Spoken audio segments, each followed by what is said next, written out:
Hello friends, welcome back கேபிஎஸ்டோ channel நண்பர்களே. இன்றைக்கி இந்த வீடியோவில் ஒரு முக்கியமான ஜோதிட விஷயத்தையும் ஒரு அதிரடியான ஆன்மீக விஷயத்தையும் இந்த வீடியோவில் ஷேர் பண்ண போகிறேன். ஸோ என்ன ஷேர் பண்ண போகிறேன் அப்படிங்கிறத ஃபஸ்ட்டு இன்ட்ரோவில் சொல்லிடுறேன். வாங்க என்ன ஷேர் பண்ண போகிறேன் அப்படிங்கிறத தெரிஞ்சுக்குவீங்க. 2026 ஒரு அதிரடியான இம்பார்ட்டண்டான நாள் ஜூன் மாதம் வர இருக்குது. அதுவும் ஜூனுடைய கடைசியாக வர இருக்குது. ஜூனுடைய கடைசியாக அந்த முக்கியமான நாள் என்னைக்குன்னு பார்த்தீங்கன்னா ஜூன் 29. அன்றைக்கி தமிழ் மாதம் பார்த்திங்கன்னு வச்சுக்கோங்களேன், ஆணியுடைய 15ஆம் நாள், கிழமை அன்னைக்கு திங்கக்கிழமை. இந்த நாள் ஒரு வரப்பிரசாதமான நாள். அப்படி என்ன சிறப்பான நாள் அப்படின்னு கேட்குறீங்களா? இந்த நாளில் பௌர்ணமியானது வருது. வரக்கூடிய பௌர்ணமி ஆணி மாதத்தில் வரக்கூடிய ஆணி பௌர்ணமி. அது மட்டும் இல்லாமல் இந்த டைம் ஆணி பௌர்ணமி சந்திரனுக்கு உகந்த திங்கக்கிழமை வருது. அதாவது பௌர்ணமிக்கே உகந்த ஒரு நாளில் வருது. அதனால் இந்த பௌர்ணமி சந்திர கிரகண பௌர்ணமி என்று சிறப்போடு அழைக்கப்படுது. இந்த பௌர்ணமி அன்னைக்கு கிரகங்கள் சேர்றது மாறுறது இதெல்லாம் வைத்து ஒவ்வொரு ராசிக்காரங்களுக்கும் தலையெழுத்து மாறும். அதில் கன்னி ராசியில் பிறந்த நேயர்களுக்கு என்ன மாதிரி தலையெழுத்து மாறும் அப்படிங்கிற முக்கியமான தாள்களை தான் இந்த வீடியோவில் ஷேர் பண்ண போகிறேன். கன்னி ராசிக்காரங்களாக இருக்கக்கூடியவங்க இந்த வீடியோவை பார்த்தீங்கன்னா இந்த வீடியோவை ஃபுல்லாக பாருங்கள். ஏன்னா உங்கள் ராசிக்கு இந்த ஆணி பௌர்ணமியிலிருந்து கிரகங்களால் என்ன பலன் கிடைக்கும் அப்படிங்கிறத அதிரடியாக இந்த வீடியோவில் ஷேர் பண்ண போகிறேன். ஸோ அதிரடியாக இந்த வீடியோவில் என்ன பலன் அப்படிங்கிறத கன்னி ராசிக்காரங்க தெரிஞ்சு முற்றிலும் இதற்கேற்ப நடந்து பயன் பெறுங்க. அதோடு இந்த பௌர்ணமி பிரபஞ்சத்தில் பேராற்றல் நிறைந்த நாள் அப்படிங்கிறதுனால பரிகாரம் சிலது செய்ய வேண்டும். அதை என்ன செய்யணும், அதை எப்படி செய்யணும் அப்படிங்கிறதையும் சொல்கிறேன். அதையும் இந்த வீடியோவில் தெரிஞ்சுக்குங்க. வீடியோ ரொம்பவே யூஸ்ஃபுல்லாக இருக்கும். ஸோ கன்னி ராசிக்காரங்க வீடியோவை ஃபுல்லாக பாருங்கள். கன்னி ராசிக்காரங்களுக்கு ஆணி பௌர்ணமி அப்போ குரு சுக்கிரன் நிறைய பார்த்திங்கன்னு வச்சுக்கோங்களேன் சேர்ற மாதிரி சூழ்நிலை ஏற்படுது. குருவும் மங்களகரமான கிரகம், சுக்கிரனும் மங்களகரமான கிரகம். இந்த ரெண்டு கிரகமும் சேர்றதுனால உங்களுக்கு நிறைய சர்ப்ரைஸ் இந்த கிரகங்கள் தரப்போகிறாங்க. ஸோ இவங்க ரெண்டு பேரும் சேர்ந்து என்ன சர்ப்ரைஸ் தரப்போகிறாங்க அப்படிங்கிறத தான் இந்த வீடியோவில் உங்களுக்கு சொல்ல போகிறேன். சர்ப்ரைஸ் ஒரு பக்கம் இருந்தாலும் சில விஷயத்தில் ரொம்ப கவனமாக இருக்கணும். அதுவும் பர்டிகுலராக இந்த ரெண்டு விஷயத்தில் ரொம்ப கவனமாக இருக்கணும். ஸோ எந்த ரெண்டு விஷயத்தில் ரொம்ப கவனமாக இருக்கணும் அப்படிங்கிறதையும் சொல்கிறேன். அதையும் இந்த வீடியோவில் தெரிஞ்சுக்குங்க. கன்னிராசிக்கு இந்த வீடியோ ரொம்பவே யூஸ்ஃபுல்லாக இருக்கும். அதனால் வீடியோவை ஃபுல்லாக பார்த்து பலன் பெறுங்க. ஜூன் 29ஆம் தேதி ஆணி மாத பௌர்ணமியானது பிறக்க இருக்கு. இந்த ஆணி மாத பௌர்ணமி ஆரம்பிக்கும் போது புதன் தனது சொந்த வீடான மிதுன வீட்டில் அமர்ந்திருக்கிறார். அதோடு சூரியனும் சேர்ந்து அமர்ந்துள்ளார். இதனால் புதத்திய யோகம் இந்த பௌர்ணமியில் உருவாக இருக்கு. கூடவே செவ்வாய் பகவான் ஆட்சி பலம் பெற்றிருக்கக்கூடிய நிலையில் இந்த பௌர்ணமி துவங்குது. இன்னொன்று என்னென்னா, குரு சுக்கிரன் சிம்ம வீட்டில் அமர்ந்திருக்கின்றனர்.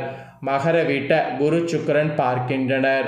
கும்பத்தில் ராகு, மீனத்தில் சனி பகவான் இருக்கிறார். இந்த மாதிரி தான் இந்த பௌர்ணமியானது அமைகிறது. கரெக்டாக ஜூன் 29ஆம் தேதி புதன் சிம்மத்தை நோக்கி குரு சுக்கிரன் புதன் இணைய போகிறாங்க. 29ஆம் தேதியே செவ்வாய் 7ஆம் பார்வையை விருச்சிகத்துக்கு கொடுக்க போகிறார் இந்த பௌர்ணமியில். இதனால் பத்திர ராஜயோகம் உருவாக போகுது.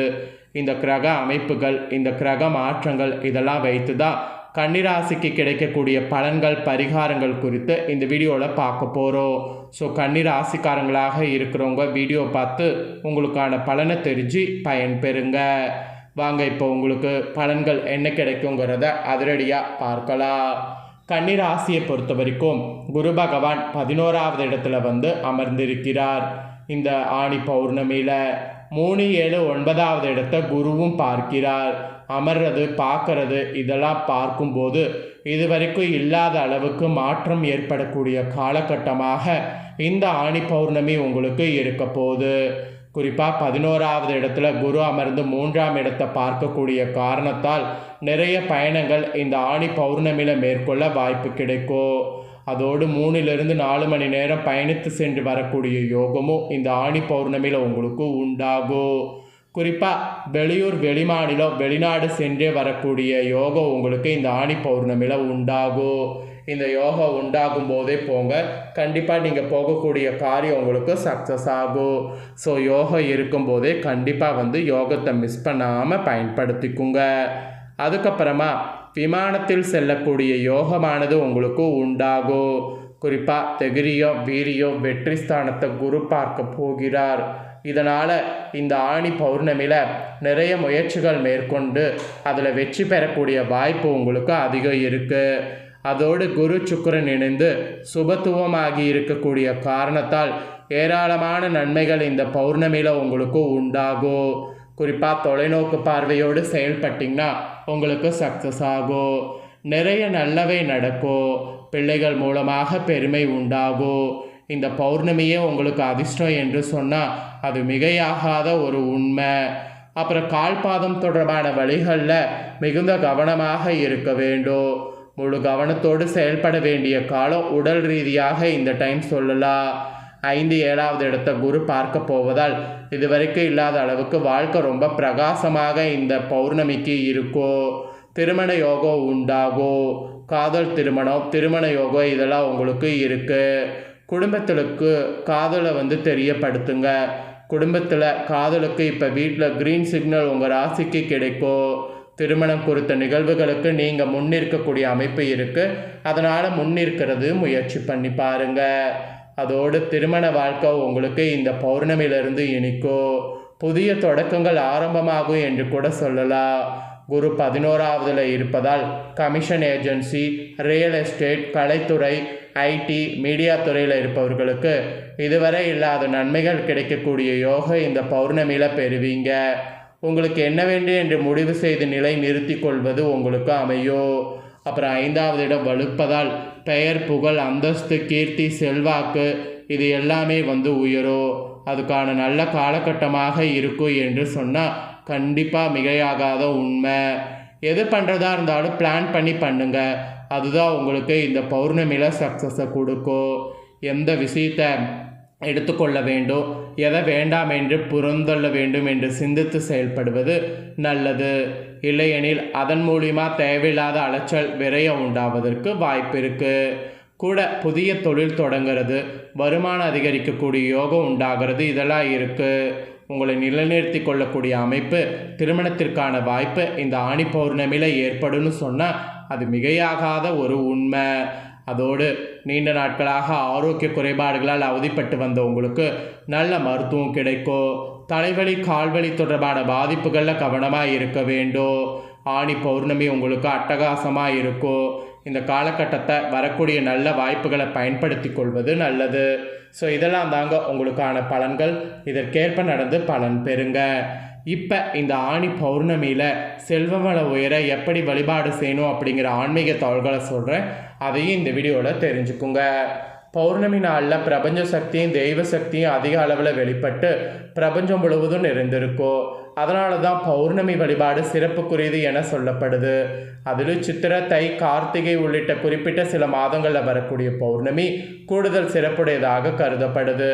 இந்த நாட்களில் நம்மளுடைய வேண்டுதல்கள் எதை முன்வைத்தாலும் அது அப்படியே நிறைவேறும் என்பது நம்பிக்கை. அந்த வகையில் ஆணி மாத பௌர்ணமியை தவறவிடக்கூடாத பௌர்ணமி நாளாக கருதப்படுது. ஒவ்வொரு மாதத்தில் வரக்கூடிய பௌர்ணமி சிறப்பானது என்றாலும் ஆணி மாதத்தில் வரக்கூடிய பௌர்ணமி மிகவும் சிறப்பு வாய்ந்தது. தை மாதத்தில் தன்னுடைய பயணத்தை வடக்கு நோக்கி தூங்கக்கூடிய சூரிய பகவான் ஆணி மாதத்தில் நிறைவு செய்கிறார். தை முதல் ஆணி வரையிலான இந்த காலத்தை உத்தராயண காலம் என்று சொல்லப்படும். அதில் இந்த ஆண்டு மகாலட்சுமிக்கும் ரொம்ப ஒரு சிறப்பான ஒரு விஷயத்தை நீங்கள் செய்யணும். இந்த ஆண்டு ஆணி பௌர்ணமி திங்கட்கிழமை கரெக்டாக வருது. அதனால் இந்த பௌர்ணமியை தவற விடக்கூடாது. இந்த பௌர்ணமி அன்னைக்கு மகாலட்சுமிக்கு மஞ்சள் குங்குமம் பொட்டு வைத்து பூவால் அலங்காரம் செய்து ஏலக்காய் மாலையை எண்ணிக்கை இல்லாமல் கட்டி போடணும். இந்த ஒரு விஷயத்தை நீங்கள் செய்தீங்கன்னா கண்டிப்பாக உங்களுக்கு என்ன வேண்டுமானாலும் நடக்கும். நீங்கள் கேட்ட வரம், கேட்காத வரம் எல்லாமே கிடைக்கும். அதனால் இந்த பௌர்ணமியில் ஏலக்காய் மாலையை கட்டி போடுங்க. இதுதான் இந்த பௌர்ணமியில் செய்ய வேண்டிய பரிகாரம். ஸோ பரிகாரம் என்ன, பலன்கள் என்ன எல்லாமே உங்களுக்கு இந்த வீடியோவில் ஷேர் பண்ணிட்டேன். ஷேர் பண்ணதை தெரிஞ்சிருப்பீங்க. தெரிஞ்சதுக்கேற்ப நடந்து பயன் பெறுங்க. இதை நீங்கள் பார்த்து பயன்பெறுவது போல் உங்கள் ஃப்ரெண்ட்ஸ் ஃபேமிலியில் இருக்கவங்களும் பார்த்து பயன்பெறணும்னு நினச்சிங்கன்னா வீடியோ லைக் பண்ணி உங்கள் ஃப்ரெண்ட்ஸ் ஃபேமிலிக்கு ஷேர் பண்ணுங்கள். உங்கள் ஃப்ரெண்ட்ஸ் ஃபேமிலியில் இருக்கிறவங்களும் வீடியோ பார்க்கட்டும். அவங்களுக்கு கன்னிராசிக்காரங்களாக இருந்தாங்கன்னா இந்த தாள்களை தெரிஞ்சு இதற்கேற்ப நடந்து பலன் பெறட்டும். இதே போல் புதிய தாள்களை தெரிந்து கொள்ள சேனலை சப்ஸ்கிரைப் பண்ணுங்கள், கூட பெல் பண்ண ப்ரெஸ் பண்ணுங்கள். நெக்ஸ்ட்டு சுவாரஸ்யமாக இதே போல் வேறொரு வீடியோவில் உங்களை சந்திக்கிறேன். சப்ஸ்கிரைப் பண்ணி சப்போர்ட் பண்ணுங்கள். நன்றி.